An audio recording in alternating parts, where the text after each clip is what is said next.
the Hammer Down Racing Report. And now your hosts, Scott Hammer, Ron Miller, and Jerry Keyser. Welcome, race fans, to the Hammer Down Racing Report for Thursday, January 27th, show number 215. Oops, got to get rid of that guy. Nobody can see us. What? Yeah. Oh. Hold on. Forget. There we go. Hi. Lots of visuals tonight. So if you're actually listening to us on the podcast, you're going to want to check out the Facebook Live, Twitter, or YouTube Live, because we got a sneak preview, and it's really pretty cool. Yeah, got some cool stuff. It's the Hammer Down Racing Report coming at you live from Ron Miller Race Car Studio, presented by Oakshade Raceway. Tonight on the show, we're going to be talking to Kris McCrone of McCrone Motorsports, and he's got some pretty cool stuff he's working on. Brand new motorsports complex over there by Lorain, and he's got plans. We got a logo. We're gonna be showing you a bunch of stuff and talking to him about all the plans and everything that's going on there. So you don't want to miss that. Some good stuff. Make sure to like us on Facebook, follow us on Twitter at Hammer Report, follow us on YouTube, listen on your favorite podcasting platform, of course, Apple Podcasts, Spotify, iHeart, whatever. We're on all of them. You can also check us out at hammerdownracingreport.com. Also coming up a little bit later, we have our How Many. Last week's How Many kind of didn't really have a winner, so everybody that entered last week, you're going to be on the Big D's Pizza Wheel, and you will have a chance to win a Big D's Pizza. One grand prize winner this week. There you go. Oakshade Raceway, where the fastest meet to race every Saturday night during race season. Check them out on social media or visit their website, oakshaderaceway.com. So far, still just have the one date, Summer Nationals, July 16th, 2022. Nothing yet official as far as the schedule. As soon as we get something, we'll let you know. Is that Montpelier? Maybe. Contact Freeze Frame Photos for all your racing photo needs, from action shots to victory lane. They have all your favorite drivers. They also do special photo shoots by appointment. Freeze Frame Photos, special moments frozen in time. Give Charlie a call, 419-476-9978. And I think you can still get a calendar. Well, I'm sure. It's not too late. Those custom calendar deals. Yeah. So I'll bet if you want a 22 calendar next December, you could probably get one. there you go.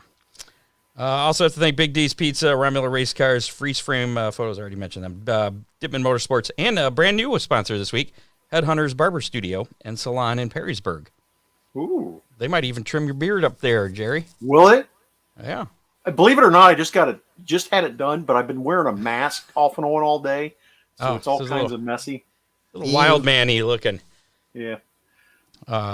Headhunters located right there on 25 across from like where Churchill's is, right down there in Perrysburg. Okay. So, right by McDonald's. Are they race fans yet? Yeah, I'm trying to get they got a really cool logo. Really? Will have to bring up their logo. I'm trying to get that on my car. It's pretty cool. My buddy John. Is their logo as cool as that nail salon that was in Sandusky? I don't remember their logo. That was their name that was cool, but well, yeah. And they're gone, so who knows? Yeah. Let's that's a shame. Let's bring in Kris here and talk about this brand new motorsports complex that's coming to the Lorain area. Kris, welcome to the show. Thanks for coming on. Yeah, thanks for having me. I appreciate it. Kris, in case any of our listeners don't know, where is Lorain, Ohio? Great question. It's on Lake Erie. It's about 30 minutes west of Cleveland and about an hour and 15 minutes east of Toledo. Not too far. Not a bad drive. No, not at all. Terrible. Now, before we get into the plans for this motorsports complex, Ohio Motorsports Park, we'll show the logo here in just a minute. You've been involved in motorsports, mostly go-karts, from what I can tell. Give us a little bit of your background. Yeah, I grew up kart racing, actually. My brother raced karts before me, and my dad kind of got me into the sport as a kid, and I ran the old Ohio Sprint Series for a while, the OVKA, some of those races. Ran out of Fremont quite a bit, actually, when it converted from Hasselback Raceway to Fremont. And just enjoyed the sport growing up quite a bit. And family started pursuing the dream a little bit at a higher level. And in 2000, we were negotiating an agreement with a sponsor and to go into the Indy Lights series with my brother, with Steve Horn and Tasman Motorsports. And unfortunately, my dad passed away that week, 2 days later, unexpectedly. Jeez. And it was that day I walked away from the sport completely. I was a hockey player as well, so I just kind of focused on that. And finished up college, played hockey, and really didn't get too involved in motorsports at all until about 3.5 years ago. My kids, they found pictures. And, oh no! Yeah, right, exactly. How old were your kids when they found these pictures? They were 9. Okay, Ooh. so they know what they were looking at. Yeah, so they grew up loving cars. They grew up, with the car shows, and I have 2 wonderful stepboys as well, and they love the industry, and so they're like, wait a minute here, this is a race kart, and they said, is this you? And I said, yeah. So I had to tell them more of the story, and I called my good friend Kid Henry up in Fremont, and he put me back in one of Cap Henry's old Yamahas that day, and I went out there and I ran the club race, and I think I finished second that day, and they put my kids in a kid cart after the race was over. And needless to say, we walked out with about $8,000 in go-karts, and we left that weekend, and back in the sport we went. And the dream of a track and a race team really was never part of it until about a year later. And we saw an opportunity to service other karting families, and so we started McCrone Motorsports first, and I kind of reinvigorated the dream that my dad had, and off to the races we went, and we started with 3 guys at our first race, and last year, the largest event we went to, we had 16 guys underneath our tent, and we started competing very well. And the big end of the story was we had an opportunity to acquire some land and really build something that I believe, if we're going to change the sport, you got to change the roots of the sport first. If you want to, we want to try to help racers achieve a dream. They need to have the entry level sport be cost effective and have different levels of racing in the same geographical area. So that was the dream. And about 16 months into it is now I can start sharing. It's becoming a reality.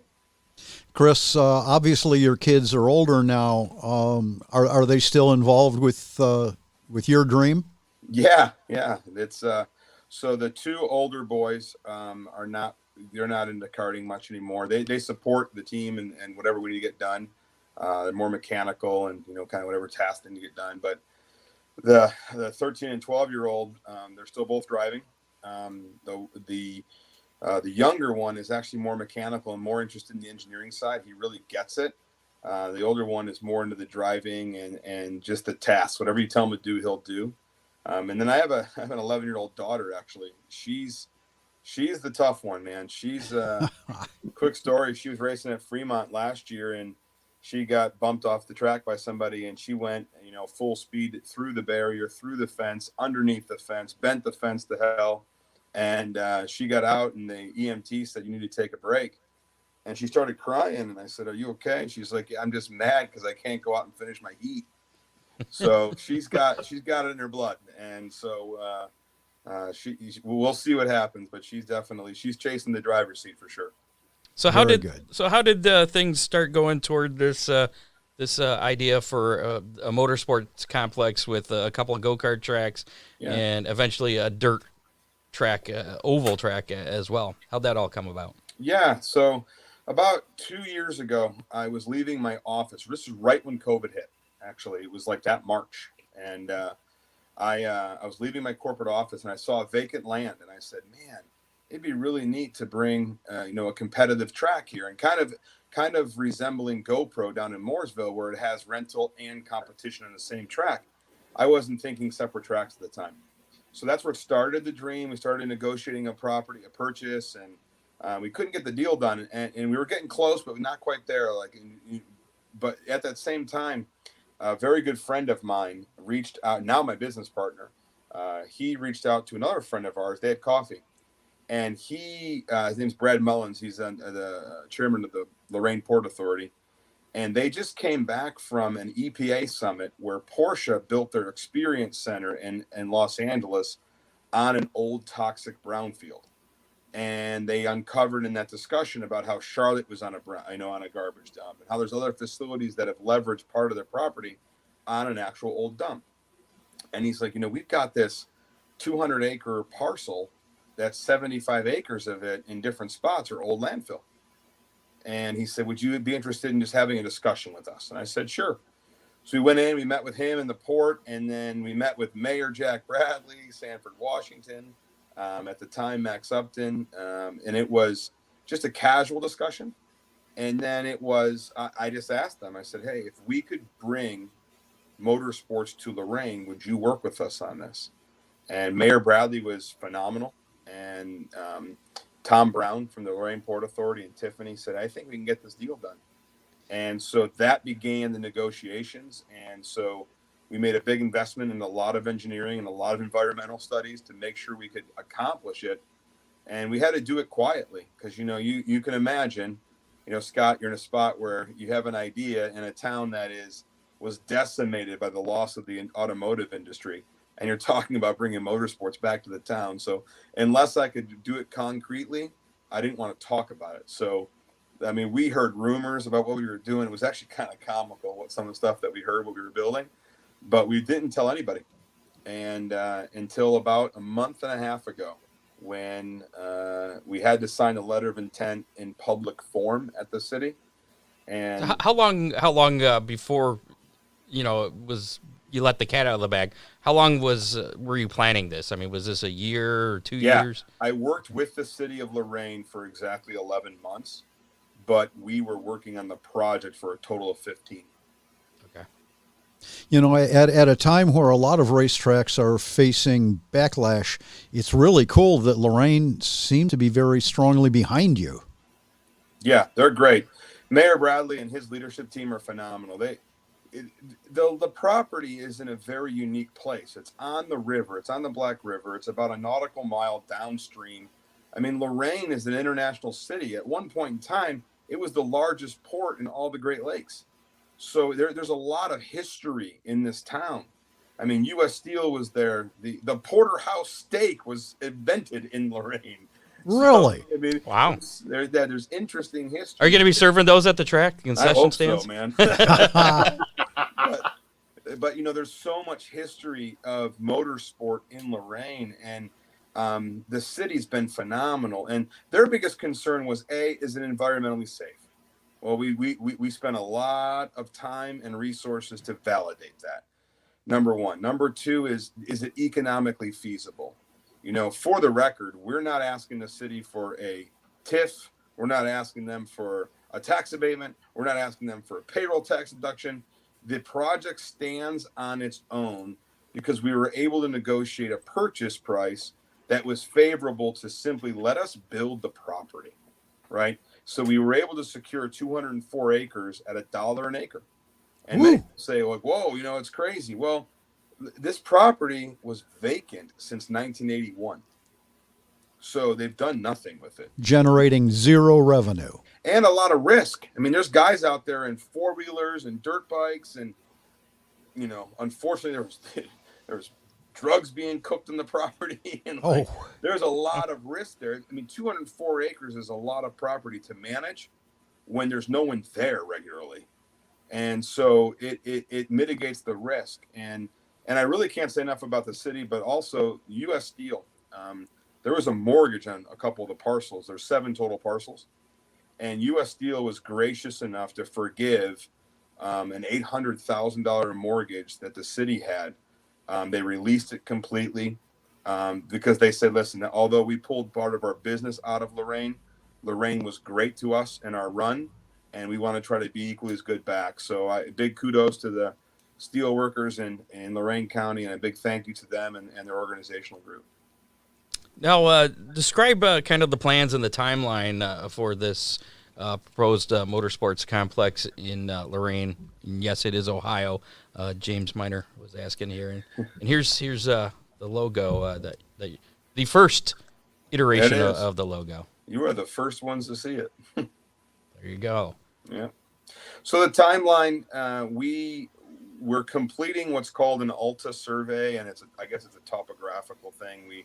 To validate all the elevations. We have a general one that was provided us from the county, and our owner's rep, Mike Bossetti from Bellevue, Ohio, actually, Sortis Design. They've done a great job, and he's working with Bramhall Engineering in Avon, Ohio, and they're finalizing that site plan. Once that's done, we can complete what's called a 513 permit. It takes about 45 to 60 days. I say all that to say this. Everything is going to be, above board, T's crossed, I's dotted to get to that point where we can put a shovel in the ground.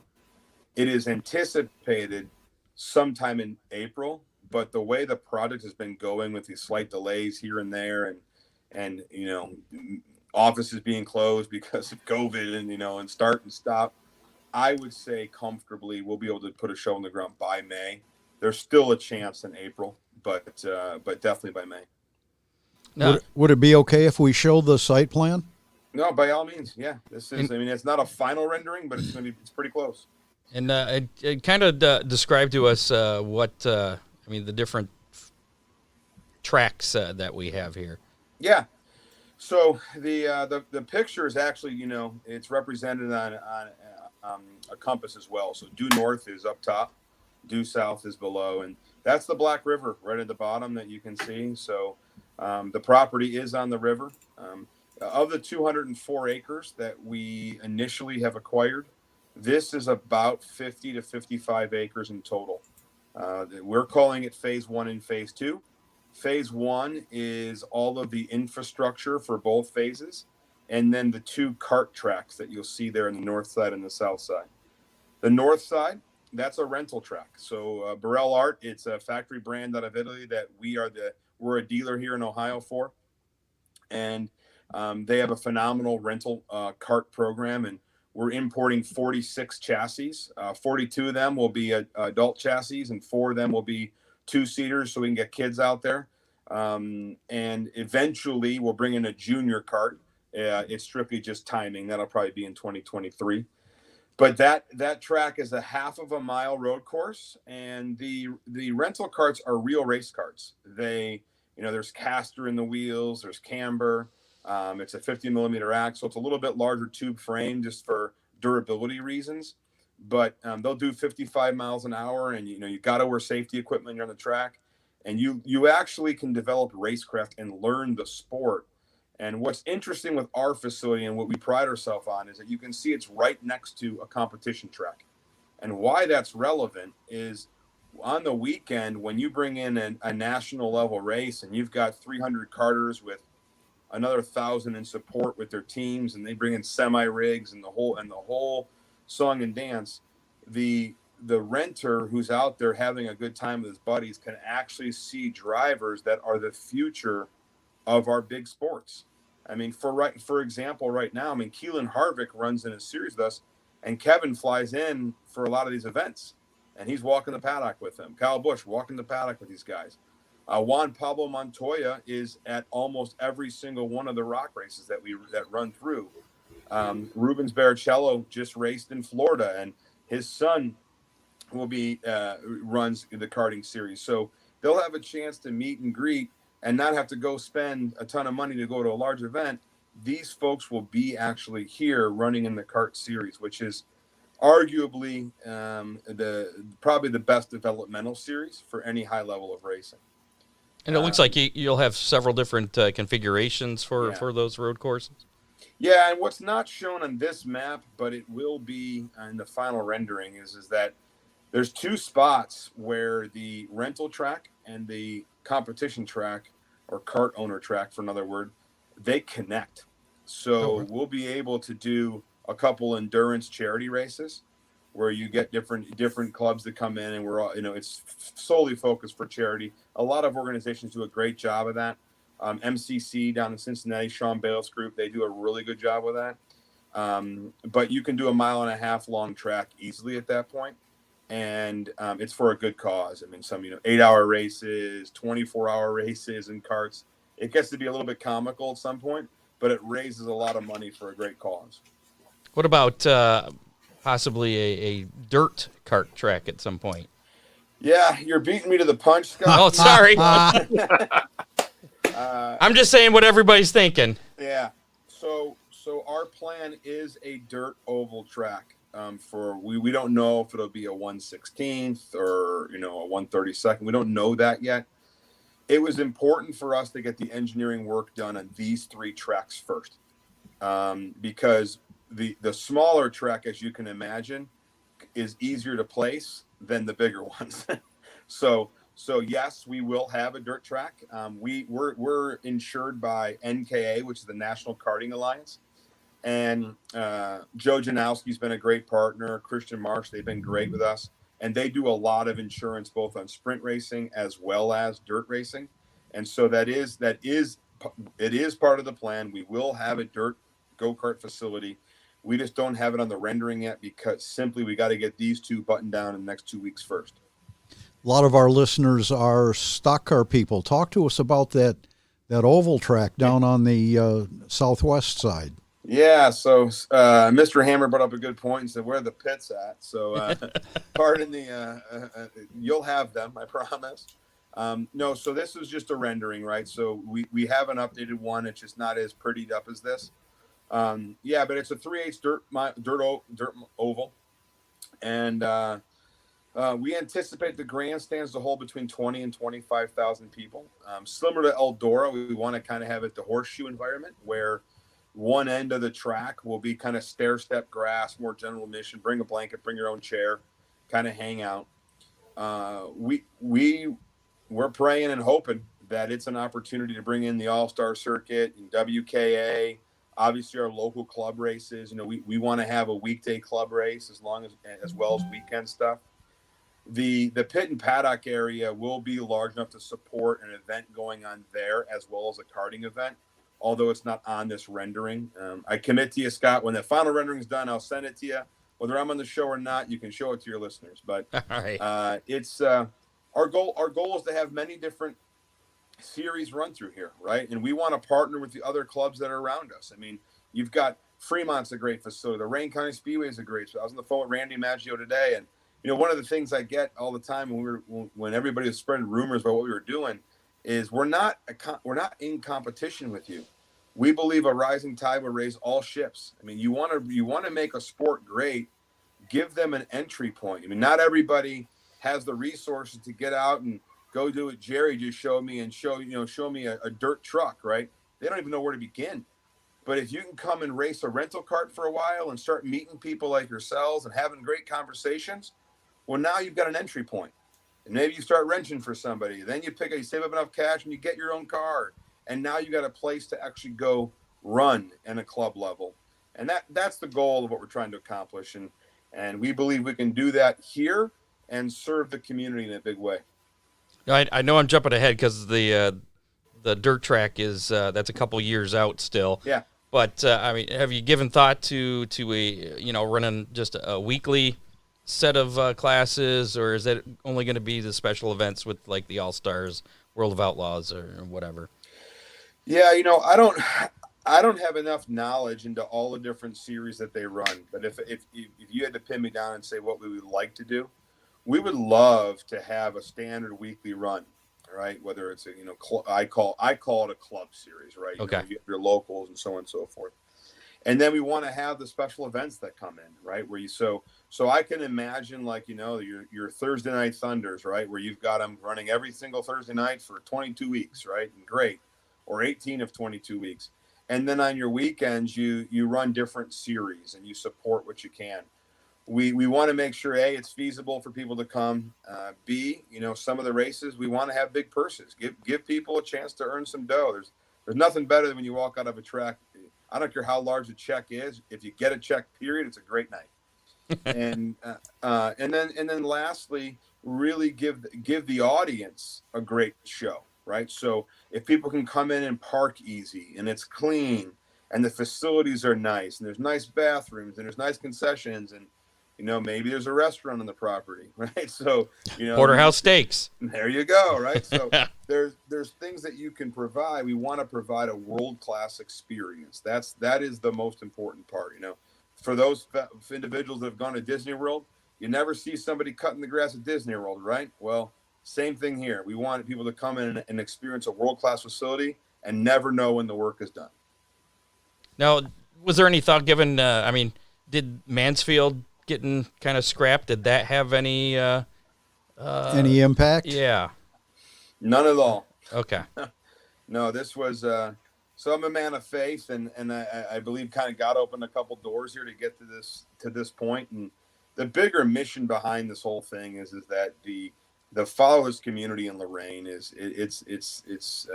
desperate in pretty big ways, and we believe that this park can not only provide jobs and resources, but summer camps for kids, help them get trained in the sport itself at no cost to them, right? And help them learn and redevelop a community that at one time, Lorain was a very dynamic community. I remember seeing pictures of my parents. They would go to Broadway Avenue in Lorain, right? And we lived in Lakewood, Ohio. So it was, it was a big thing at one point in time. And we believe that giving back that's the primary mission. So if we're focused on providing value for all individuals in the motorsport world, or those spectators, or the community itself, the outside tracks really have no influence on what we're doing. We can work with them all, and we want to do our best to promote the whole sport, not just our facility.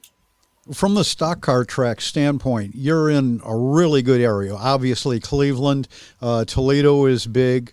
Western PA, amazing amount of racing going on there. Just a little farther south, there's 2 or 3 dirt tracks. A lot to draw from. Yeah. Cool. I want to go back to the timeline thing here. Just a little bit. The plan is the first phase is the rental track, the smaller kart track, correct? And the competition track. Both will be done both at the same time? At the same time, yeah. Okay. They'll be poured in that April, May, June time frame. Okay. Yeah. And you're thinking open soon after that then? Yeah. So we're told from the asphalt companies that we have the capacity and the ability to not only pour the track itself, but within 4 to 6 weeks have them cured and be able to put karts in the facilities. Now we'll focus on kind of a soft launch in August, September for the rental track, and maybe run it. We're going to work in with a couple of other kart racing clubs and the Buckeye Karting Challenge to potentially have an event before year's end. But we're not going to have all the buildings done yet. We're not going to have the garages. We're having garages where people can store their karts there. We're building a race shop that's going to be there. We're building a big warehouse that we distribute parts, and all of that's not going to be done in the same time frame, just because steel and timber, there's a lot of different things going on right now in obviously the supply chain world. But our grand opening will be April of 23 for the 2 kart tracks. And what about you're getting there, Scott, the dirt track, right? So the dirt track in the summer of 23, they will finalize the engineering, the topo, and the design, and then begin that process. We are told with what we're trying to build, that's going to be a whole year build. And so that puts us from some point in 23 to some point in 24. I'd rather underpromise here, so let's just say that we'll do a grand opening in 25, but it could be sooner. Scott, I'm seeing a couple of live remotes in our future. Yeah. Now, I do have a question going back a little bit to the environmental studies and topographical studies, like you were saying. You're right there on the Black River. With putting this much into a facility and with asphalt tracks, dirt tracks, is there concern with the river being there of any flooding issues? Yeah, great question. So I don't have this. It doesn't show the elevation change here, right? So where you see that track ending, that is, from that point down to the river is almost a 40-foot elevation change. So we're up on the top end of the property. All of that going down the river, it is pretty steep as you walk down. It's pretty rapid. There's a track in southern Ohio that has about the same distance from the tracks, and every spring they flood badly. Yeah. Little bigger river though. Yeah. Oh my God. I think this one probably flows into that one. Yeah. Well, what we were told, we had a wetland study done, and what we were told is that the river can rise there. The highest it's ever risen is way far from where we're putting any type of facility. The other thing to mention is that the north side of our property, it grades down to that river at, a ratio of like basically every 20 or 30 feet, it goes down a foot. So the drainage all drains to the river to begin with, and then it just kind of cliffs at the end. So from our design team, we've been told so far that drainage issues, drain tiles, and things of that nature, it actually is a wonderful place to put an asphalt track because it naturally flows away. Nothing flows into it. And there are, as you can see in there, those little retention ponds in the center of the track are already there. Those are not ours. Really? Those are wow. That's natural. We're not changing anything on it whatsoever. So where you have the retention pond, it already exists. So have you done any groundbreaking yet, or when is groundbreaking going to start? Yeah, we're putting a shovel in the ground with what I would call a ceremony with the mayor and those that are involved, that April-May timeframe. Prior to that, the only thing that we're going to do is remove some trees on the property that need to be removed. Just because you can. It's frozen, right? So it's easy to get excavating equipment out there and cut those out of the way now.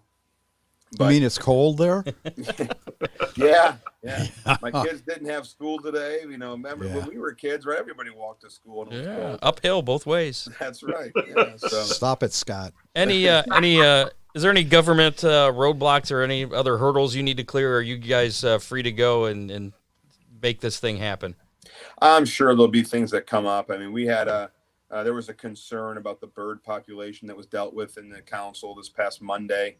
And that was dealt with professionally. I mean, we're aware. I mean, we're working with the Metro Parks. The part that I didn't share with you all yet is that the Lorain Metro Parks have an asphalt path that's on the border of our property, and we are working with Jim Ziminick, the director at Lorain Metro Parks.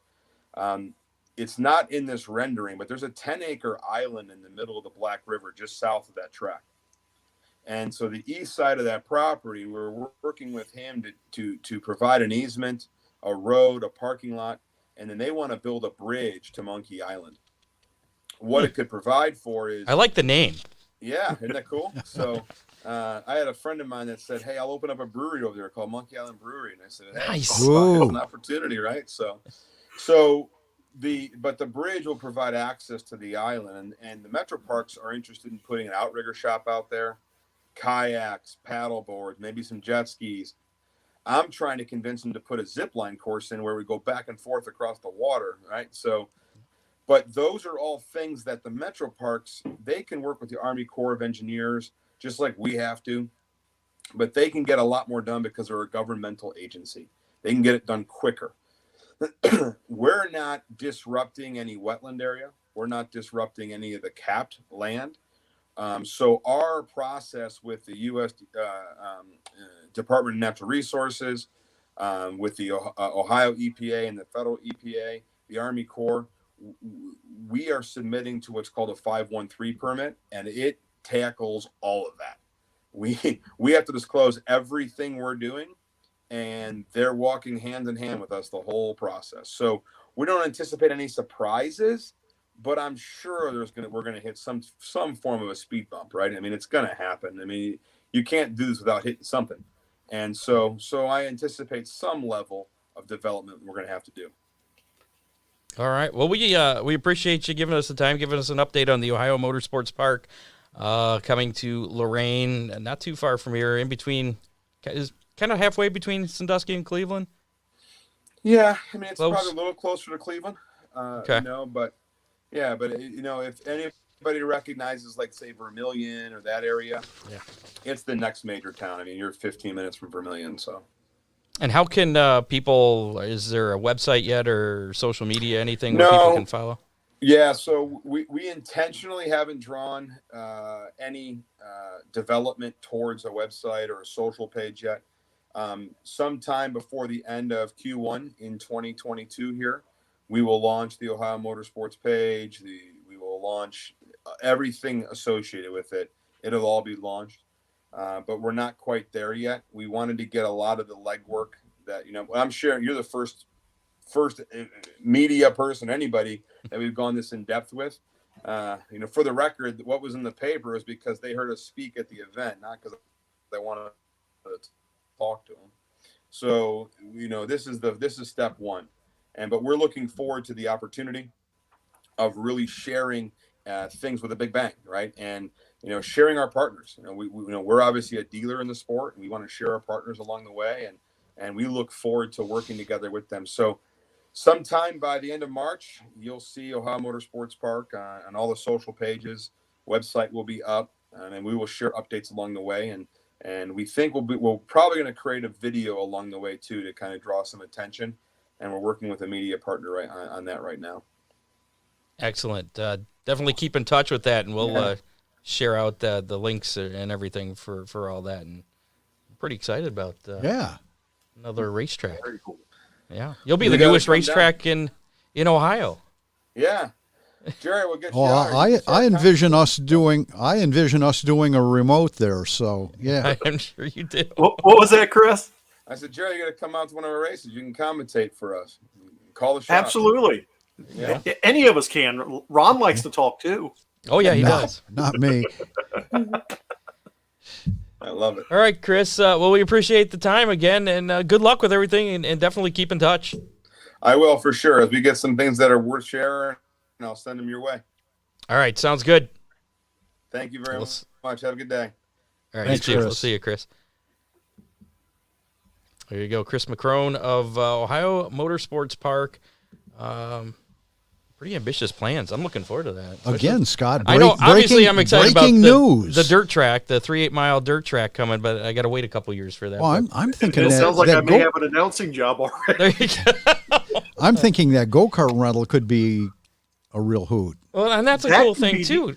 Could help get people, younger kids again into the sport. Maybe that aren't going to. I mean, there's lots of go-kart tracks around this area in southern Michigan. But, maybe they don't have their own cart to go do that. But nothing big it's not time, one- Yeah. nothing big time rental wise like that. Yeah. Where you can watch professional, or semi-professional kart racers literally right next to where you're paying to race, doing the exact same thing for you to see the sport up close. Yeah. Not just the little rinky dink. And it's kind of cool to have the whole park, with the Yeah. different tracks, the go-karts, Yeah. dirt track, and coming eventually a dirt go-kart track. Maybe I should have asked them what other plan. Maybe there'll be a drag strip sometime in the future. Mud bog, who knows? I mean, they've got the land for Campground. it. Mud bog. Campground, yeah. Ooh, I mean, yeah. talking about doing the bridge to Monkey Island and jet ski and all that, that would be something else to put in. I mean, you could, Sure. that'd be a great. Whitewater rafting. Maybe Kris is still listening. He's still in the room. He might be on there. I see him grinning. I think he's still listening. You got some results from last weekend there, Jerry? Sure do. Just a little bit of racing action. Volusia Speedway Park was in action on Friday night. The event from Thursday that got cut short due to time constraints, rough track conditions, was moved to Friday. And then Friday's regularly scheduled show was postponed to Saturday, but rain washed that out. So we only had a little bit of action the Thursday night show on Friday, with Dale McDowell picking up the win, Tyler Erb second, Kyle Larson third. And that's kind of huge. Dale McDowell battling some health issues, and looked like maybe he was going to be on. He's back on the track and already winning. So that's great news for Dale McDowell. Friday's regularly scheduled features were postponed by rain to Saturday, but again, that was washed out. The Friday rained out features will be run on February 16th at Volusia. Next up at Volusia Speedway Park for the Dirt Car Nationals, Wednesday, February 16th through Saturday, February 19th. East Bay is underway right now, watching a little bit of hot laps and qualifying. Don't have any results right now for you, but you get done watching us, check out Flow Racing for some more racing action. Hopefully, Volusia County gets some of their character issues taken care of I like how Before character Speed has Weeks. been. That's the buzzword. code. That's the buzzword. Yeah. Big D's Pizza, subs, ribs, chicken, and more in Clyde, Ohio. Give them a call, 419-547-1444 while you're watching Volusia or whatever. They are open for... I did that already, Jerry, while you were talking. Well, I was talking. Okay, I was know. reading. Yeah, it's okay. I'm sorry. They're open for lunch tomorrow and Saturday. We're open for lunch today, too. But open for lunch tomorrow and Saturday, Big D's Pizza.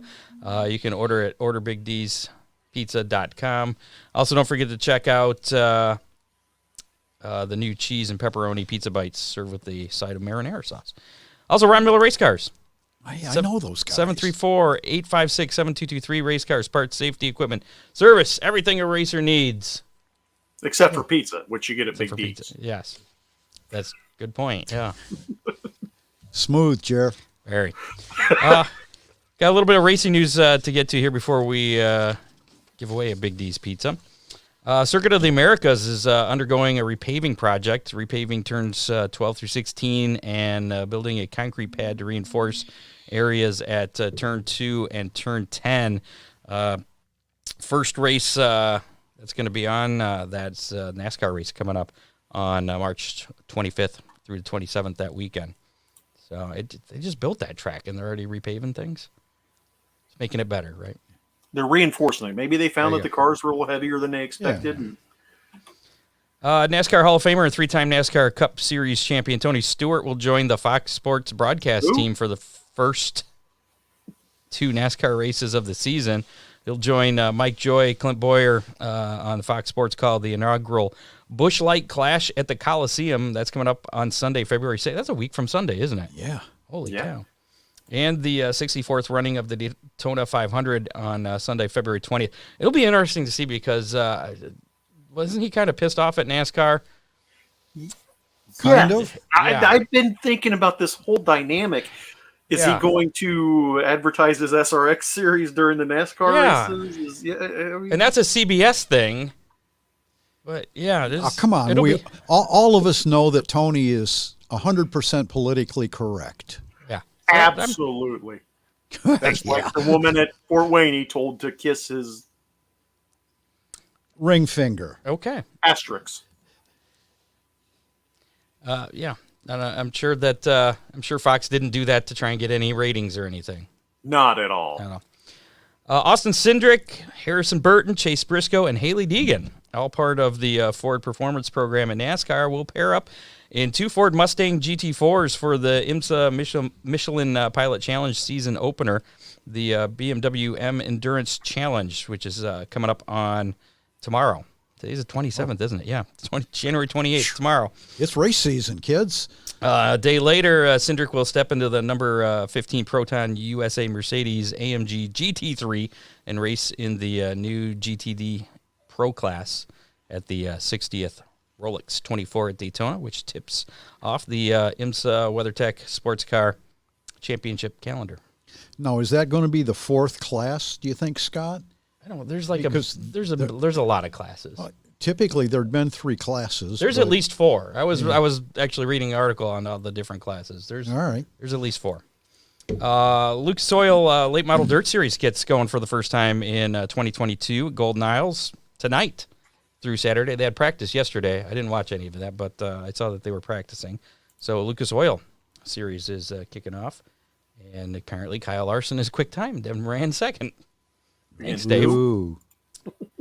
World of Outlaws NOS Energy Drink Series director Carlton Reimers and technical director Tom DeWitt have confirmed the first rules bulletin of the year, with an onboard fire suppression system becoming mandatory to compete in the World of Outlaws NOS Energy Drink Sprint Car Series by the beginning of next season, 2023. Series officials have already begun conducting cockpit nozzle tests, while the SFI will begin their research and development on January 26th. That was yesterday.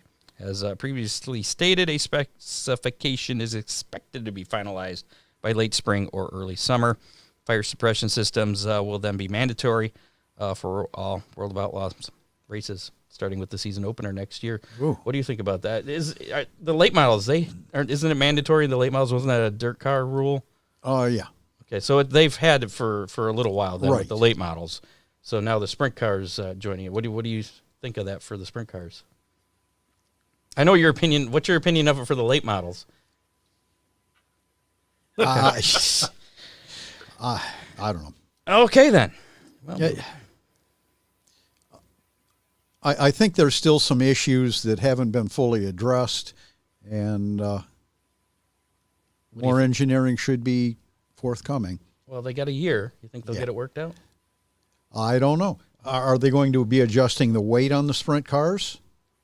How much weight? How much do those weigh? I don't have any idea. I think the entire system probably goes 12, 15 pounds, and those guys are absolutely anal over ounces. So, Anal over ounces.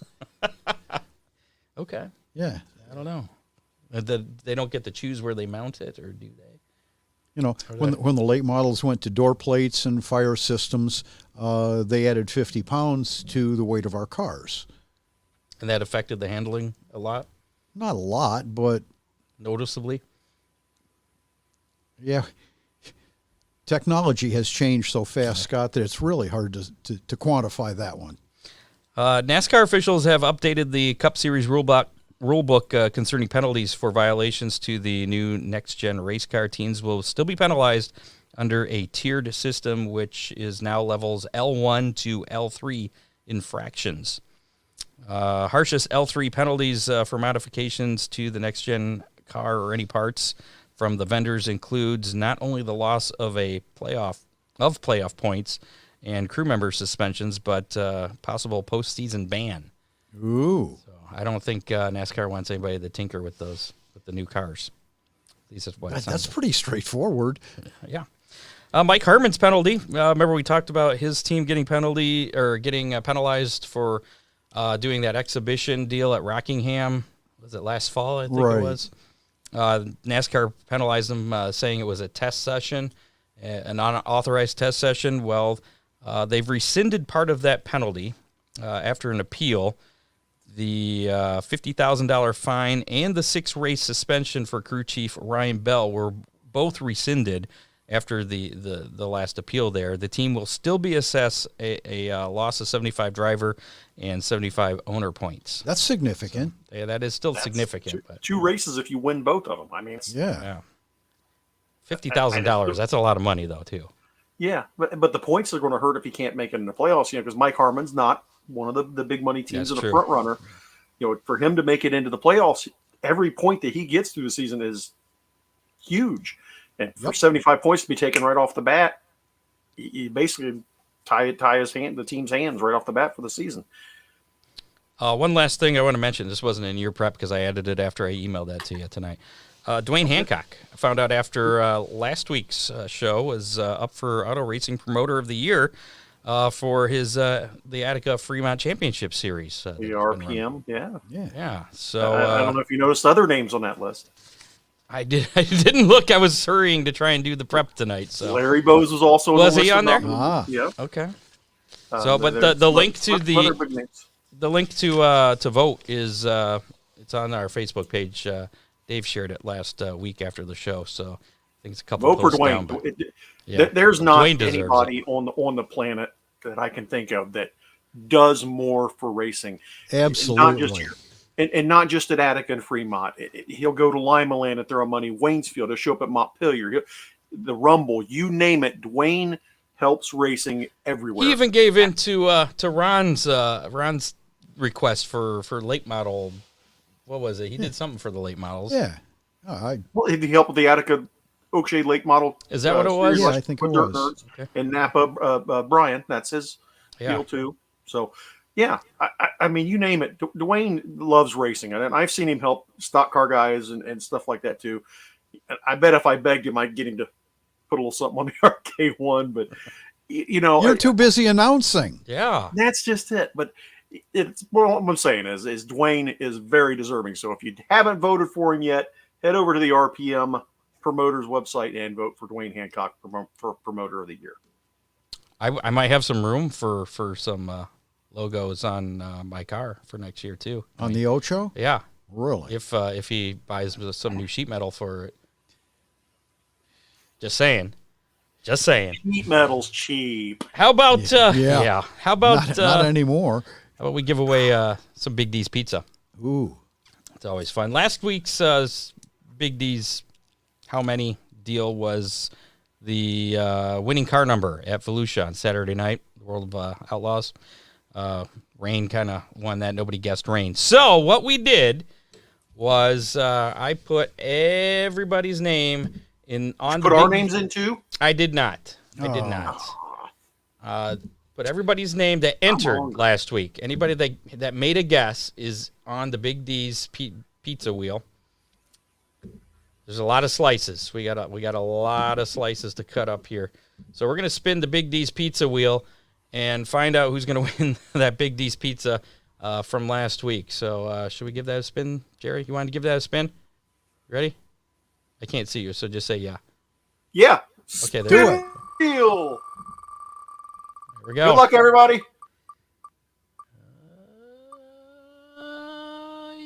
It's gonna be Gretchen Knapp. Rig. I think I know her. I think I do too. She might owe me a pizza now. So congratulations, Gretchen Knapp, winning the Big D's pizza there. This week's How Many and a chance to win a Big D's pizza is this one weatherproof? it kind of, yes, this one is weatherproof. Okay. How many laps will the winning car complete at the Rolex 24 in the DPI, the Daytona Prototype International class? I believe the record number was over 8,000 laps. I could be wrong. Maybe it was 800. Yeah. I think it might have been 8,000. I don't know. It's 24 hours. You can do 8,000 laps, can't you? I don't know. I don't know. Dave Kemmer, help. Yeah, 'cause it's roughly 2 minutes a lap. That'd give you about 30 laps an hour. So now 30 times 24. So maybe it was 800. Yeah, it'd be probably about 800. So it wasn't. I added an extra zero there. I was trying to throw you guys off. That's all. So if you would like a chance to win a Big D's pizza, put your guess in the comments of how many laps the winning car will complete in the Rolex 24. That's this weekend in the DPI Daytona Prototype International class. I believe that's the newer class that they just started a year or two ago. Class? I think so. I believe so.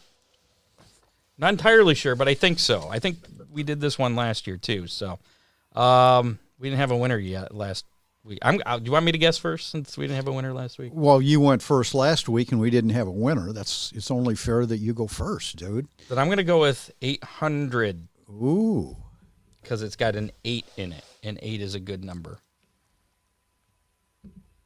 Jerry? Well, I'll go above. We're going to break a record. I'm going to say 814. Okay.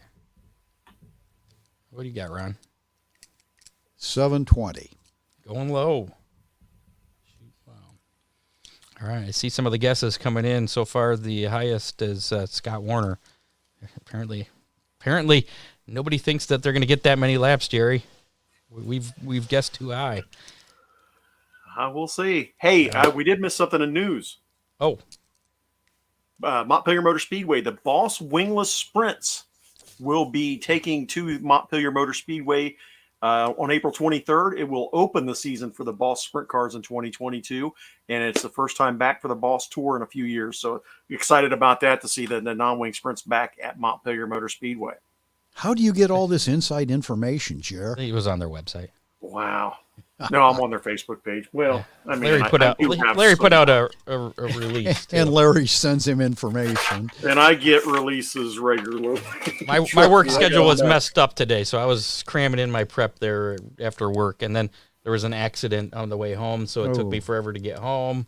The road was blocked. It wasn't not good, and people going slow. But anyways, you can put in your guess if you're listening to us on the podcast on Apple or Google or iHeart, whatever.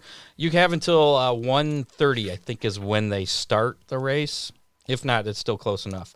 1:30 p.m. on Saturday, 1:30 p.m. Eastern on Saturday, to get your guess in for how many laps you think will be complete. If you guess more than once, you will get black flagged, just FYI. So once you put your guess in, you're locked into whatever that number is. If we have a tie, if you can guess the same number as someone else, if we have a tie, we'll spin the Big D's pizza wheel and figure And out that black flag tiebreaker. is sitting right behind me, and I'm not afraid to use it. Yeah, there it is. Back where there. You're not? What? Have you ever black flagged anybody?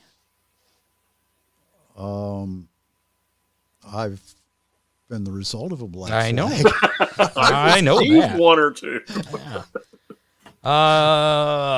Nothing coming up in this area as far as racing this weekend for a while, till probably March when Attica kicks off. So I'm just going to take that section off That's here. creeping up. It is. Like, No. I saw Brian Lisk post something the other day, what, 54 days or 55 days? It's like, wow, that's not long at all.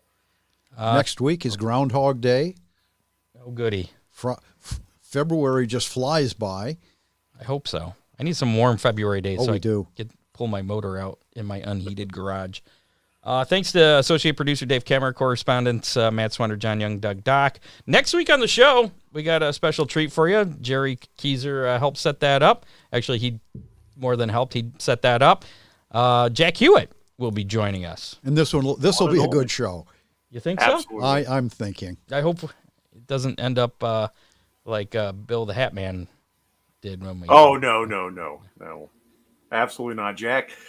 Anytime you can get a chance to talk to Jack Hewitt, you're going to hear some good stories. He'll be prepared. This could rival the Kenny Wallace show. Could it? I think so, too. Should we block out an hour and a half for next week? Because we're going to have him on the phone. Jack will cut us off at some point since it's in the Okay. evening. And he's down in Florida enjoying fishing and racing. So Oh. So make sure to tune in next week. That's 7 o'clock Thursday night. That'll be February, won't it? You will. yeah. Yeah. So, looking forward to that. No Hammer Down hotline playback. We did have one message, but I should have actually played that back. Somebody saying, I don't think they realized they were being recorded, but you could hear somebody saying, I know, I'm going to tell them. And then it was just quiet for like 2 minutes. That was the whole message. I don't know what that was all about, but if you would like to leave us a message, maybe something you want to ask Jack or want us to ask Jack next week, feel free to give us a call, 419-318-3081. Call anytime, day or night. Nobody's going to answer it except for the automated me. Yeah. It's fake. It's pre-recorded me. And just leave a message. Just do it before like 5 o'clock on next Thursday. Yeah, if you actually wanted to make the show. My birthday. Happy birthday, Dave Kemmer. Next And week. we'll have to sing happy birthday. We'll make Jack sing happy birthday to Dave. Hey, he likes to sing karaoke. You never know. Very good. Thanks again to our sponsors, Oakshade Raceway, Big D's Pizza, Ron Miller Race Cars, Freeze Frame Photos, Headhunters, Barbershop Studio and Salon, and Dittman Motorsports for sponsor show. Thanks again to Kris McCrone for joining us as well, talking about that Ohio Motorsports Park. Looking forward to that. Like Ron said, I think we're going to have to get over there. Yeah. Absolutely. We're going to have to get on the go-karts. Us three will have an equal race. Ooh, An How's that? equal race. you guys don't stand a chance. I'll talk to Kris, see if we can make that happen. How's that Yeah, all right, when they all open? right. Maybe we'll be part of their soft opening with a hard crash. No hard crashes. Can we bring our own safety? I don't know. We equipment? might ruin his liability. That could be a problem. I'm bringing all my safety equipment. To heck with it. If we're going to do it. Okay, sounds good. We'll see you next week. Thanks for tuning in. Enjoy the weekend. Enjoy your weekend. Yeah, stay warm. We'll see you in February. Good night, Hi, Jerry. everybody. See you, Jer.